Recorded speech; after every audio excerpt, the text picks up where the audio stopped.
ግብጽ በመካከለኛው ምስራቅ ቀጠናዊ ፈራ ተባ የምትልበት ዲፕሎማሲያዊ አጣብቂኝ ውስጥ ገብታለች።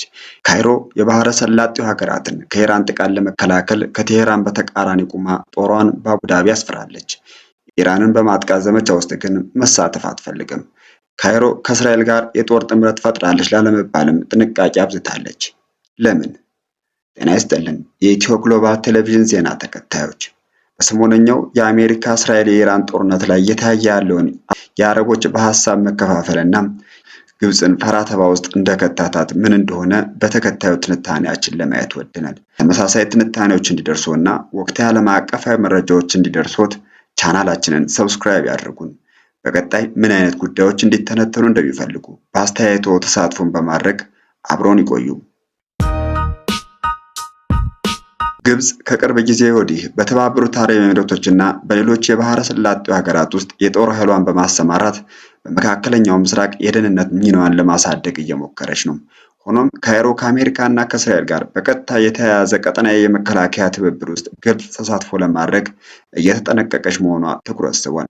የተባበሩት አረብ ኤሚሬትስ መከላከያ ሚኒስቴር የግብጽ ፕሬዝዳንት አብዱል ፈታህ አልሲሲም በተባበሩት አረብ ኤሚሬትስ የተሰማሩ የግብጽ የአየር ኃይል ክፍሎችን መጎብኘታቸውን ካስታወቀ በኋላ የግብጽ መንግስት ጉዳዩን በዝምታ አልፎታል።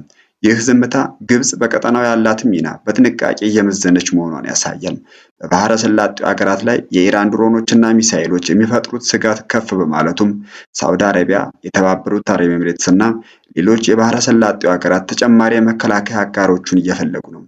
ግብጽም ይህንን ክፍተት በመጠቀም በቀጠናው ዋና የደህንነት ተዋናይ ለመሆን ትፈልጋለች።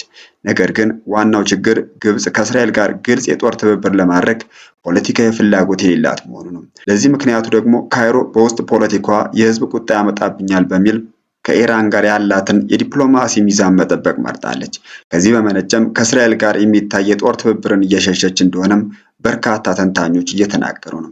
ግብጽ ከእስራኤል ጋር በካምፕ ዴቪድ በ1979 የሰላም ስምምነት ብትፈራረምም እስካሁን ድረስ ግልጽ እና ጥልቅ የጦር ትብብር ለማድረግ እየተጠነቀቀች ነው። ይህም በብዙ ፖለቲካዊ፣ የደህንነትና የህዝብ ጫና ምክንያቶች ነው። አንደኛው የግብጽ ህዝብ ቁጣን ፍራቻ ነው። ብዙ ግብፃውያን አሁንም ለፍልስጤም ድጋፍ ያደርጋሉ። በጋዛ ጦርነትና በአረብ እስራኤል ግጭቶች ምክንያት እስራኤልን ባሉታዊ መንገድ የሚመለከቱ ብዙ ሰዎች አሉ። ስለዚህ የግብጽ መንግስት ከእስራኤል ጋር ግልጽ የጦር ትብብር ካደረገም የህዝብ ቁጣ ሊፈጠር እንደሚችል ይፈራል። ሁለተኛው ምክንያት በአረቡ ዓለም ያላትን ተሰሚነት ለማስጠበቅ ነው። ግብጽ ራሷን የአረቡ ዓለም መሪም፣ አስታራቂና ከሁሉም ጋር የሚነጋገር ሀገር እንደሆነች ማሳየት ትፈልጋለች። ከእስራኤል ጋር በግልጽ መቆራኘት ግን ይህን ምስል ሊጎዳብኝ ይችላል ብላ ትፈራለች። ሶስተኛው ኢራንን ላለማስቆጣትም ትፈልጋለች። ኢራን በአረብ ሀገራትና በእስራኤል መካከል ያለውን የጦር ትብብር በጥንቃቄ ትከታተላለች። ግብጽ በአሜሪካ እስራኤል የመከላከያ ጥምረት ውስጥ በግልጽ ከገባች ከኢራን ጋር ግጭት ሊፈጠር የኢራንም ኢላማ ልትሆን ወደ ቀጠናዊ ጦርነትም ልትገባ እንደምትችል ትፈራለች። አራተኛው የውስጥ ፖለቲካ ጫና ነው። ፕሬዝዳንት አብዱል ፈታህ አልሲሲ ለውስጣዊ መረጋጋት ትልቅ ትኩረት ይሰጣሉ። ከእስራኤል ጋር ግልጽ የጦር ግንኙነት መፍጠር ተቃዋሚ ኃይሎችን ሊያበረታታ እንደሚችልም ይታሰባል። ግብጽ በዚህ ሂደት ውስጥም ሆና ግን ከእስራኤል ጋር መለስ ቀለስ እያለች የምትተባበርባቸው ጉዳዮች አሏት። ግብጽና እስራኤል በስውር በሲና የደህንነት ጉዳዮች፣ የመረጃ ልውውጥ፣ የጋዛ ድንበር ቁጥጥር፣ ጸረ ሽብር ዘመቻዎች ላይ እንደሚተባበሩ ይታወቃል። ከዚህ መረዳት የሚቻለው ግብጽ ከእስራኤል ጋር የደህንነት ትብብር ጥቅም ትፈልጋለች፣ ግን ደግሞ ከዚህ የሚመጣውን የፖለቲካ ዋጋ ለመክፈል አትፈልግም። ባለሙያዎች እንደሚሉት ግብጽ በባህረ ሰላጤው ያላት ወታደራዊ ተሳትፎ በአካባቢው የኢራንን ጫና ለመቀነስ ቢረዳም ከአሜሪካ እስራኤል የጋራ የአየር መከላከያ አውታረ መረብ ውስጥ በሙሉ አለመግባቷም በቀጠናው የደህንነት ክፍተት እንዲቀጥል እድል እየፈጠረ ነው።